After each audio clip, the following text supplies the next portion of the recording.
Before tobacco can be used to create a premium cigar, it has to undergo several complex changes. Some of the most important of these changes will take place in the curing barn, also called the Casa de Tabaco. The curing barns are where the freshly picked or primed tobacco is taken when it comes directly off the fields.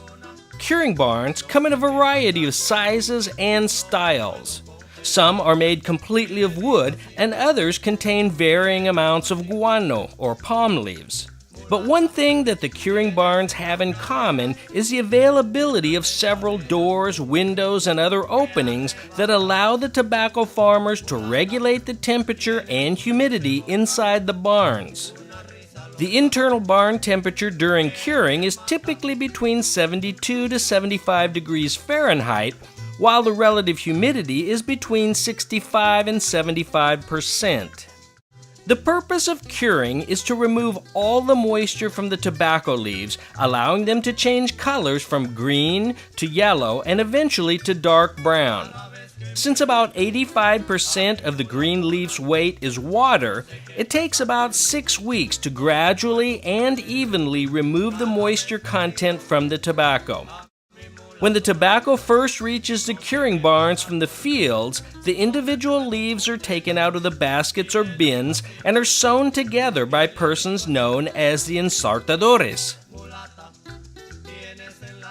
The ensartadores use cotton thread and a special needle to attach the leaves to a drying bar, making sure to leave spaces between the leaves so they don't touch each other, causing swelling or molding. They sew the leaves by piercing the midrib at about 1/2 inch from the base. Experienced ensartadores can complete about 100 bars in a day. Next, the drying bars must be hung in the curing barn. Starting at the top and working their way down, many people work in harmony to hang the bars in just the right way. The drying bars must be spaced evenly so as to keep the airflow and hence the temperature and humidity at even levels. During the 6 weeks of curing, the experienced tobacco farmers, or vegueros, must keep a constant vigil, making sure the leaves do not become too dry or too moist during the process of curing. The vegueros must open and close windows and doors and decide if artificial heating sources are needed to augment the temperature in the barn. They are also in charge of rotating the drying bars to ensure the leaves dry evenly.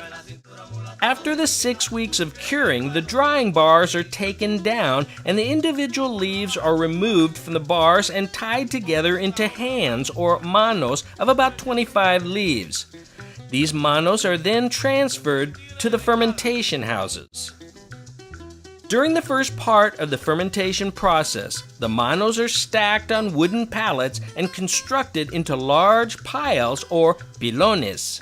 The pilones are constructed in a way that enhances fermentation, and each company has their own standards for length, width, and height of the pilones. Throughout the fermentation process, the pilones are kept moist so that the leaves are not damaged during handling. The leaves must be handled frequently because the pilones must be deconstructed and reconstructed a few times to ensure that the tobacco ferments evenly within the pilon. When the workers deconstruct the pilon, they aerate the leaves by vigorously shaking the manos so that no moisture is trapped within the creases in the leaves. Then, they construct a new pilon, making sure that the leaves are positioned at different places in the stack. During fermentation, a temperature of the center of each pilon is carefully monitored. A thermometer is inserted into each pilon through a long PVC pipe that extends into the center of each pilon. The internal temperature indicates when it's time to disassemble and reconstruct each pilon. For most tobacco, the temperature inside the pilon ranges from 80 to 95 degrees Fahrenheit. Fermentation takes about 6 weeks, and during this time, the leaves start to chemically change, emitting plenty of ammonia. But while the leaves release the noxious byproducts of fermentation, their internal chemistry changes to provide the wondrous aromas and flavors that we will ultimately enjoy in our finished cigars.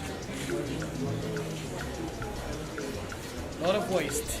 Some manufacturers will double or even triple ferment their tobacco to ensure that all the off-putting chemicals have been allowed the time to dissipate, while the remaining oils and resins impart just the right balance of flavors and aromas to the tobacco. With curing and fermentation complete, the leaves are ready to be sewn into bales and to receive some extended aging. The bales are stacked in temperature and humidity-controlled rooms for many months and even years, depending on the manufacturer, as they await their turn to be rolled into the fine premium cigars that you and I will one day enjoy.